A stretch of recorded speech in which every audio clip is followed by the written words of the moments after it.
તાલુકા પંચાયતની આજે સંકલન બેઠકની અંદર એમને જે હિસાબ માંગ્યો ને એની અંદર તાલુકા પંચાયતના પ્રમુખ એમના જે સભ્યો છે એના માધ્યમથી ચૈતરભાઈને ઉશ્કેરણીજનક એમને શબ્દો વાપરવામાં આવ્યા। એની ફરિયાદ ચૈતરભાઈએ જ્યારે આજે પોલીસ સ્ટેશનમાં ગયા અને જ્યારે ફરિયાદી બનીને જ્યારે પોલીસ સ્ટેશન ગયા ત્યારે ભાજપ કે પ્રેરિત જે પોલીસ છે એને આજે ફરિયાદીને જ આરોપી બનાવી અને આજે પોલીસ દ્વારા ચૈતરભાઈની અટકાયત કરવામાં આવી છે। આપણે સૌએ જોયું કે ખૂબ જ ટૂંક જ સમયની અંદર 2500 કરતાં વધારે કરોડનું કૌભાંડ જે બચુ કાબડના છોકરાઓ અને જે હીરા જોટવાએ જે કર્યું છે એ આજે બહાર પાડ્યું અને આજે એની જે રીસ છે એ રીસ રાખી અને આજે આ ચૈતરભાઈને આગળ લોકોએ અટકાયત કરેલી છે। આની અંદર ગઈકાલે જ ભાજપના સાંસદ એવા મનસુખભાઈ વસાવાએ ગઈકાલે જ કીધું છે કે આની અંદર રેલો ગાંધીનગર સુધી જાય એવો છે। આમાં કેટલાક અધિકારી જાય એવા છે, કેટલાક નેતાઓ જાય એવા છે। ભરૂચ જિલ્લાની અંદરથી પણ કેટલાક ભાજપના નેતાઓ જેટલા જિલ્લા પંચાયતના સભ્યો છે એવા ગુજરાતની અંદર ઘણા બધા ભાજપના જે આગેવાનો એ લોકો આની અંદર સંડોવણી આવે એવી એમ છે અને એસઆઈટીની રચના જે કરી છે અને એસઆઈટીની રચનાની અંદર જે 2500 કરોડના કૌભાંડમાં 749 કરોડનું જે કૌભાંડ બહાર નીકળી ગયું છે એમાં બચુ કાબડના બંને છોકરા અત્યારે જે મંત્રી છે અને આજે બંને છોકરા આજે જેલમાં છે। જે પૂર્વ ધારાસભ્ય છે કોંગ્રેસના એવા હીરા જોટવા પણ આજે જેલમાં છે, એનો દીકરો પણ જેલમાં છે અને આ લોકોને કેવી રીતે છોડાવવા એની કવાયત એ લોકો પાસે કોઈ રસ્તા નહોતા। એટલે આજે ચૈતરભાઈનો અવાજ દબાવવા માટે ચૈતરભાઈને ગમે તેમ કરીને ખોટા કેસની અંદર અગાઉ પણ એમને વારંવાર એમને ફીટ કરવામાં આવ્યા છે, છતાં પણ ચૈતરભાઈ નિર્દોષ સાબિત થયા છે કોર્ટમાંથી। ફરીથી આ લોકો એક નવી કવાયત હાથ ધરી રહ્યા છે અને નવો કેસ એમના ઉપર બને એવી તજવીજ હાથ ધરી અને આજે એમને અટકાયત કરવાના પૂરેપૂરા એમના પ્લાનિંગ છે। પરંતુ આમાં અમે પોલીસને સફળ થવા દેવાના નથી અને જેટલું મજબૂતીથી પોલીસ આને ફીટ કરવા માંગશે, ચૈતરભાઈની ઉપર ગુનો દાખલ કરવા માંગશે, એટલી જ મજબૂતીથી ગુજરાતની જનતા જે વિદ્યાર્થીઓ માટે ચૈતરભાઈ લડ્યા છે એ તમામ વિદ્યાર્થીઓ પણ આવશે। જે લોકો માટે, જે ગરીબ પ્રજા માટે જે લડ્યા છે, જે આદિવાસી સમાજ માટે લડ્યા છે, આજે ચૈતરભાઈએ કોઈ પણ જ્ઞાતિ જાતિ જોયા વગર તમામ સમાજના પ્રશ્નો આજે વિધાનસભાની અંદર એમને ઉઠાવ્યા છે। એ ચાહે રાજપૂત સમાજના હોય, એ ચાહે પટેલ સમાજના હોય, એ ચાહે ઓબીસી સમાજના હોય, કોઈ પણ સમાજના હોય, એ તમામ પ્રશ્નો આજે એમને સદનમાં ઉઠાવ્યા છે અને ઉઠાવવાના બંધ કરે એના કારણે જ આ પોલીસનું એક કાવતરું છે। આ ભાજપના હિસાબે આ એક કાવતરું કરી રહ્યા। જ્યારે ચૈતરભાઈ ફરિયાદ આપી રહ્યા ત્યારે સામેવાળાને હજી સુધી અટકાયત કેમ નથી કરવામાં આવી? કારણ કે જે મિટિંગ હતી એમાં તો ભાજપના પણ લોકો હતા। તો જો ફરિયાદી બને છે તો બંને બાજુ સરખી કાર્યવાહી થવી જોઈએ એવી અમારી સૌની માંગ છે। ચૈતરભાઈ કો રિહા કરો, રિહા કરો, રિહા કરો, ચૈતરભાઈ કો રિહા કરો, રિહા કરો, રિહા કરો, ચૈતરભાઈ કો રિહા કરો, રિહા કરો, રિહા કરો। पुलिस तेरी तानाशाही नहीं चलेगी, नहीं चलेगी। पुलिस तेरी तानाशाही नहीं चलेगी, नहीं चलेगी। केस पे रहो भाई, केस पे रहो।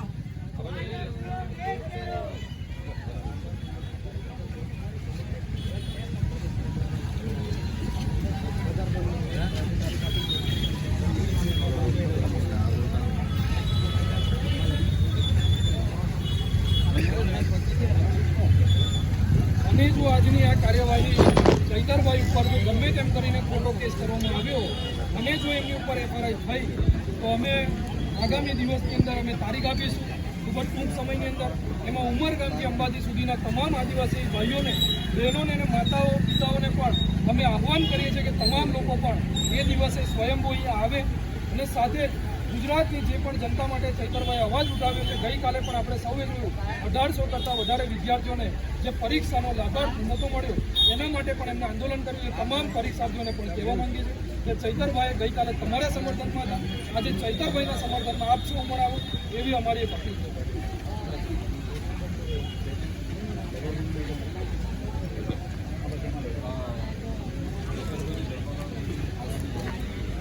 ચૈતરભાઈની જે ધરપકડ કરી છે એમાં ઉમરગામથી જે અંબાજી સુધીનો ટ્રાઇબલ જેટલો પણ વિસ્તાર છે એ તમામ જગ્યાએ અમે ખૂબ જ ટૂંક સમયની અંદર આજે એફઆરઆઈમાં એ લોકો શું કરી રહ્યા એ જોઈ અને પછી બજાર બંધના એલાન પણ આપીશું। તમામ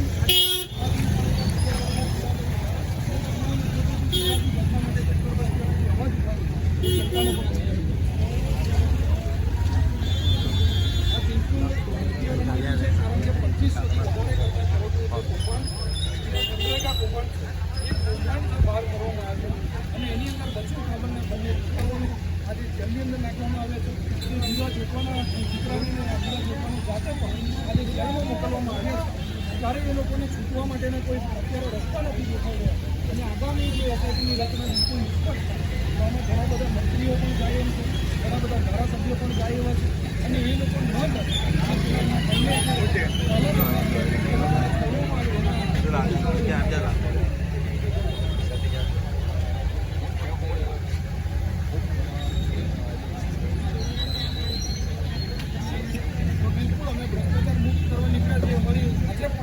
અમે બોલતા આવ્યા છે ને આજે પણ બોલીએ છીએ ને આવનારા દિવસોમાં પણ બોલીશું કારણ કે ભ્રષ્ટાચાર મુક્ત કરવું એટલા માટે જ આ 25 વર્ષ વધારે કરવું છે પણ ભાજપ ત્યારે અમે બહાર પાડ્યું અને આજે આ પોલીસની તાનાશાહી આજે જે ભાજપ પ્રેરિત જે પોલીસ છે એ લોકો આજે ચંદ્રભાઈને ગમે તેમ કરી નથી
રાજપીપળામાં દારૂ પકડ્યા તો નહીં, બીજોને પકડે પાછા.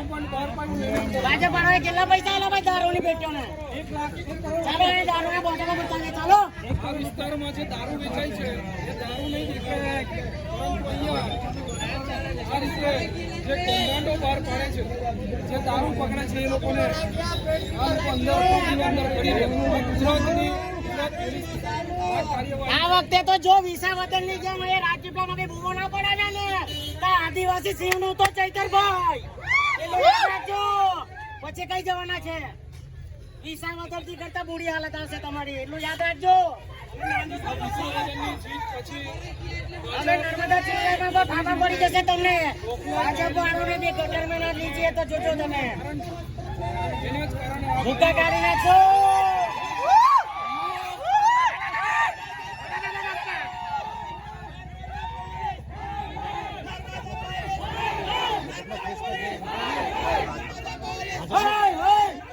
ભાજપના કેસ પહેરાવો બોલી છે. ભાજપના કેસ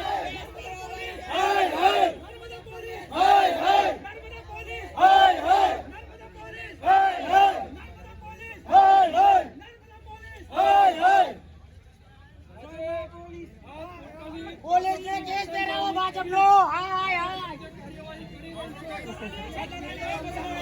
આ ભાજપના દલાલીઓ છે. દલાલીઓ આ ભાજપના કમલમાંથી પગાર નથી મળતો ભાઈ. પોલીસ આ પોલીસને ભાજપ વાળા નથી પગાર આલતા ભાઈ. આ જનતાનો પગાર મળે છે. સીધા જો હમણાં હડફેટમાં આવ્યા ને એના પોલીસ બોલી જઈશું ભાઈ. આદિવાસીનો પાવર અમારા ચૈતરભાઈ વસાવાનો અવાજ એ દબાવી નહીં શકે ભાઈ. ચૈતરભાઈ કો છોડ દો. ચૈતરભાઈ કો છોડ દો. ચૈતરભાઈ કો છોડ દો.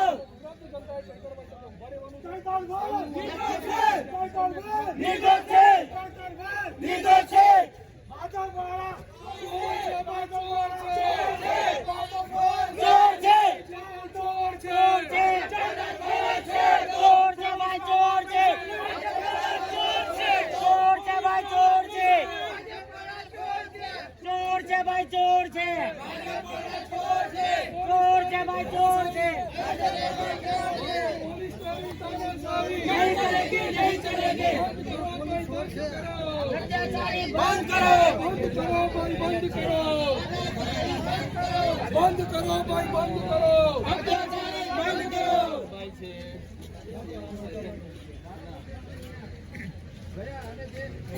ગુજરાત પેટા મને જે અન્ય યોજનાઓ છે, જે કરોડો રૂપિયાનું જે બજેટ આવે છે, અક્ષય જૈન કરીને જે એક વેપારી છે, એનો કોઈ પણ જગ્યાએ એ વ્યક્તિ ચૂંટાયેલો નથી.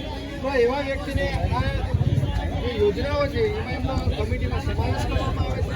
અને જે સંજયભાઈ વસાવા છે, જે ડેડિયાપાડા તાલુકાના પ્રમુખ છે, એ પ્રમુખ એવું કહે છે કે અમારી સરકાર છે, અમે જેમ બનાવીએ એમ અમે કમિટી બનાવી શકીએ છીએ અને જેમ એ કરીએ એમ અમે જે કરોડો રૂપિયા જે સરકારના આવે છે એ બજેટ અમે વાપરી શકીએ છીએ. બરાબર છે. તમારે કોઈ પણ જાતની મંજૂરી કરવાની નથી. એમ કરીને અમે જે જગ્યાએ ઉગ્ર વિરોધ થયો, ઉગ્ર રજૂઆત અને ચૈતરભાઈ ત્યાં નજીકના પોલીસ સ્ટેશન પર પોતાની રજૂઆત તો ફરિયાદ દાખલ જે આરોપીઓ છે એની પર કરવાની જગ્યાએ ચૈતરભાઈ પર ખોટી રીતે એ લોકોએ અને આમાં અમે હર હંમેશા અને આવનારા દિવસોમાં પણ અમે સુધારીશું. જરૂર પડતા ગુજરાતમાંથી જ્યાંથી પણ ચૈતરભાઈ પર ખોટી રીતે એમને એરેસ્ટ કરવામાં આવે છે અને એમને અહીંયા ગાડી લાવવામાં આવ્યા છે. અમે લોકો રસ્તામાં આવતા હતા તો દરેક ચેક પોસ્ટે અમને અને એમના જે વાઇફ છે વર્ષાબેન તેમજ શકુંતલાબેનની જે ટીમ છે એ લોકોને પણ દરેક ચેક પોસ્ટને ખોટી રીતે રોકવામાં આવ્યા હતા. અમારી જોડે ઘર્ષણ કરવામાં આવ્યું, અમારી જોડે જીવાદોરી કરવામાં આવી અને અમને પણ ખોટા કેસમાં ફસાવાની ધાક ધમકીઓ આપે છે. આજે જ્યારે આજે ઘટના તો છે પણ માંગ શું છે? આજે મોટી સંખ્યામાં સમર્થકો આવ્યા છે, શું માંગ છે? માંગ એવી છે કે આજે ચૈતરભાઈ જ્યારે દરેક લોકોના પ્રશ્નો માટે એ અવાજ ઉઠાવતા હોય, આજે નર્મદા જિલ્લા તેમજ પૂરા ટ્રાઇબલમાં આજે 2500 કરોડ રૂપિયાનું મનરેગાનું કૌભાંડ થયું છે. આજે ઘણા બધા નેતાઓ એ નર્મદાના હોય, ભરૂચના હોય કે અન્ય કોઈ પણ વિસ્તારના હોય, એ સાંસદ સભ્ય હોય કે ધારાસભ્ય હોય કે કોઈ પણ ચૂંટાયેલા પ્રતિનિધિઓનો આવનારા દિવસોમાં આ મનરેગા કૌભાંડમાં સમાવેશ ક્યાંક ને ક્યાંક દેખાય છે. એના ધાકે ચૈતરભાઈ પોતાનો અવાજ ના ઉઠાવી શકે, એમના અવાજ દબાવવા માટે એમને ખોટી રીતે ટાર્ગેટ કરી અને આ ખોટા કેસમાં એમને ફસાવવાનો આ ષડયંત્ર છે. તો તમે જોયું કે મોટી સંખ્યામાં સમર્થકો છે, મહિલા સમર્થકો પણ અહીંયા મોટી સંખ્યામાં છે. મોટાભાઈ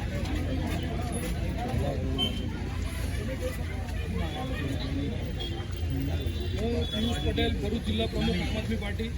અને જે રીતે અત્યારે ચૈતરભાઈને આ લોકોએ ખોટી રીતે જે એમને એરેસ્ટ કર્યા છે અને અહીંયા ક્રાઇમ બ્રાન્ચની ઓફિસ પર જ્યારે લઈને આવ્યા છે ત્યારે ખૂબ ગંભીર બાબત છે ગુજરાતની તમામ જનતા માટે પણ. કારણ કે જો એક ચૂંટાયેલા જનપ્રતિનિધિને જે આજે સડકથી લઈને સદન સુધી જ્યારે તમામ પ્રશ્નોના તમામ જ્ઞાતિના લોકો માટે જ્યારે પ્રશ્નો ઉઠાવતા હોય તેમ છતાં આજે એમને ખોટી રીતે એફઆરઆઈઓ કરી અને આજે અહીંયા લઈ આવવામાં આવ્યા છે. આપણે સૌએ જોયું છે કે આગળ પણ ઘણી એફઆરઆઈઓ પોલીસના માધ્યમથી કરવામાં આવી નર્મદા જિલ્લા માધ્યમથી, પરંતુ એમાં જ્યારે નિર્દોષ સાબિત થયા છે અને તાજેતરમાં 2500 કરોડ કરતાં વધારેનું કૌભાંડ જે મનરેગા કૌભાંડ છે એ ભાજપનું અને કોંગ્રેસનું જે મળેલું કૌભાંડ હતું એ બહાર પાડવામાં આવ્યું અને એના કારણે બચ્ચુ ખાબડના બંને દીકરાઓ પણ અંદર છે. એના હીરા જોડવા જે કોંગ્રેસ ધારાસભ્ય અને જે અત્યારે પ્રદેશના નેતા છે એના દીકરા અને એના જે કંઈ પણ સાગરીતો છે એ લોકો પણ આજે જેલમાં છે. હવે જે એસઆઈટીની રચના થઈ છે અને એમાં નિષ્પક્ષ તપાસ કરવાની જે માંગ છે એ નિષ્પક્ષ તપાસ ન થાય અને જે કંઈ તપાસ ચાલુ છે એ અહીંયા અટકી જાય એના ભાગરૂપે એમને અહીંયાથી એમને એરેસ્ટ કરવામાં આવે છે એવું 100% અમને ડાઉટ છે.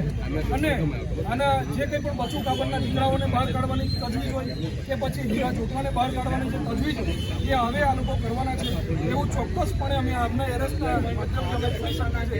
આગળ જે 2500 આદિવાસીના પૈસા એ ભાન ના પડે અને નેતાઓ જે ફસાઈ નથી એના કારણે ભાજપના નેતાઓને હાથ ધરવા માટે પોલીસ એમને સપોર્ટ કરે. ગુનેગાર છે એમને સાવરવાનું કામ આ ભાજપ સરકાર કરે છે એટલે ચૈતનભાઈને અને અમારા આજે હતા નેતાને આ ભાજપ સરકાર હેરાન કરે છે. આ ભાજપ સરકારોને પોલીસનું આ મળેલું કાઢેલું એક ષડયંત્ર છે. આ ષડયંત્ર અમે હરગીજ નહીં ચલાવી દઈએ ને અમારા નેતાને જો 2 કલાકમાં નહીં છોડવામાં આવે તો અમે અહીંયા ઉગ્ર આંદોલન કરીશું. આગળ ટ્રાઇબલ પતાને આહવાન કરું છું કે અમારા સાચા નેતાને આવી રીતે હેરાન કરવામાં આવે છે. ઇતિહાસમાં કોઈ એવા નેતા છે જે પહેલી વાર આદિવાસીના હક અને લડાઈ માટે લડે છે, જલ જંગીન માટે લડે છે. ઇતિહાસના પહેલા એવા નેતા છે. મારી એજમાં મેં ઘણા એવા નેતા જોયો પણ આ ચૈતરભાઈ એવા નેતા જોયા છે કે આદિવાસી માટે ખડા પગ ઉભા રહે છે, સાચા માણસને હેરાન કરવાનું કામ કરે છે. સચ્ચાઈ કભી ઝુકેગી નહીં પણ झूठे को हम जरा सजा दिला के रहेंगे. આક્રોશ છે તમે જોઈ શકો છો આ સમગ્ર વિસ્તાર છે ભરૂચથી જે પ્રમુખ છે